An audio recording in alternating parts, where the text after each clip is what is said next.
Assalamualaikum warahmatullahi and good evening. I am Jumari Samporna. I am here for my discuss my assigned topic, groundwater table. Depth of the groundwater table, first seed groundwater table, capillary rise. The part of the water applied to the soil surface of drain below the root zone in the feed of the fair soil layer, which are the permanently saturated. The top of the saturated layer is the called of groundwater table or sometimes just water table. The groundwater table depth of the groundwater table. The depth of the groundwater table varies greatly from the place to place, meaning due to change in topography of the area. Variation in the depth of the groundwater table. In the particular place or field, depth of the groundwater table mean very thin. Following heavy rainfall of irrigation, the groundwater table areas it is mean having reached of saturate the root zone.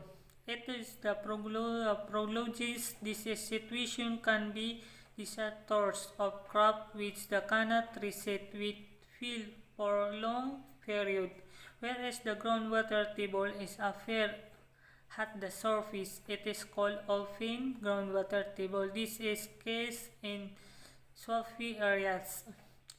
The groundwater table can also be very deep in distance from the root zone. For example, following foliage by period. To keep the root zone of most irrigation, it is necessary. The first seed groundwater table. The first seed of groundwater layer can be found on the top on the impermeable layer, rather close to the surface of 20 to 100 centimeters. Its cover usually the limit area is the top of the first seed water layer is called the first seed groundwater table. The impermeable layer separated the first seed groundwater layer from the more obviously located groundwater table. A first seed groundwater table.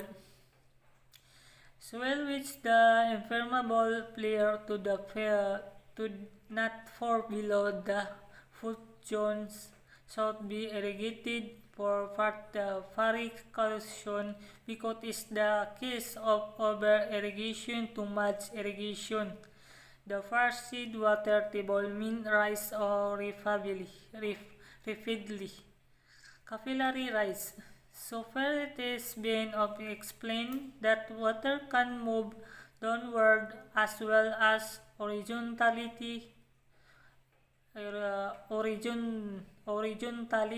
or laterally. In addition, water can move upward in phase of the tissues. It is type of water.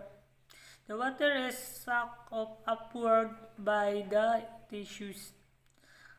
Upward movement of water or capillary rise. The same process which the groundwater table, the soil of a bowl. It is the groundwater can be sucked upward by the soil. That's very small process. The arc called of capillaries. This is a process in called capillary rise. In fine textures soil clay, the upward movement of water is slow but cover as long distance. On the other hand, in course of texture so sand, the upward movement of the water is quite but cover only soil distance. The soil textures, coarse of sand, medium, fine clay. Capillary trace in centimeters, 20 to 50 centimeters, 50 to 80 centimeters, more than 80 centimeters up to the several meters. Soil erosion by water, seed erosion, colliery erosion. Erosion is the transport of the soil from the place to another. Climatic function, just as wind and rain, can also erosion, but also other irrigation may occur. Over the short period, the process of erosion is almost invisible, however, it can be continuous in the fertile top layer of the hafer may disappear within the few years. Soil erosion by water depends of the soil. Steep sloping fields are more exposed to erosion. The soil structure, light soil, and more sensitive to erosion. The volume of rate on the flow of surface runoff water larger or rainfall follow in those of more erosion. Erosion is usually happens during the early part of irrigation, especially with the irrigating on the slopes. The dry of surface soil, sometimes loosened by cultivation, is early removed by following water. After the first irrigation, the soil is most down of erosion is reduced. Newly irrigated areas are more sensitive to erosion, especially in their early stage. There are the two main types of erosion caused by water: sheet erosion and quaily erosion. They are often combined.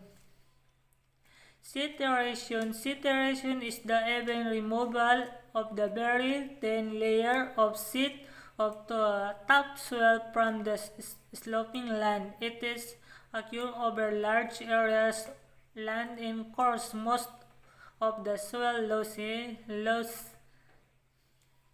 Sheet erosion.